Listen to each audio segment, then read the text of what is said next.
Sisilip muna tayo, baka wala pa kumakain. Ayan o, meron o. Uy, meron na kumakain ah. Yun o. Sandali lang, magsasoli ako.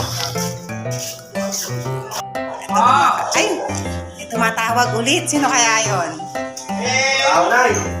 Sino? Meron ako eh. Ano po yun? Meron ako papatahin. May papatahi daw, Nay.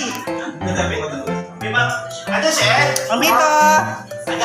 May papatay sana ako eh. Ay, may papatahi. Ano yan? Kurtina namin nasira.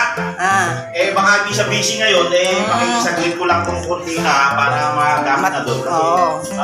Gamasal yata kayo ah. Makain mo kami. Tapos na kayo? Tapos na, wala na. Ay sus, wala. Ano ba yan? Wala na? Ako na kabagan ako ng pagkano ah. O, sa pwesto. Yan. Hindi pwesto ko talaga eh, dati. Saka laging may platong ano, o. Oo, diba? Alam mo, masarap tuyo. O, kain na. Tuyo na lang. Wala na yung mga akin. Wala na. Ito may isang tanong. Sa isang tanong, ano yung doon sa labas eh? Isa na lang ani. Yung kasi sa kabila, nakinasarado yung gate eh. Sa likod, hindi na ako makadiretso eh. Doon sa likod, nakinasarado. May papatayo. Magpapatay mo ah. Eto, papatay ko yung ano doon eh.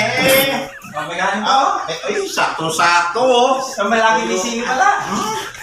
Pwede na to, diet ako eh. Oh, hello! Yes! Wala pa buhay talong eh. Sunto na lang. Kakumpong lang. Nakakain talaga ako. Harvest na eh. Harvest na.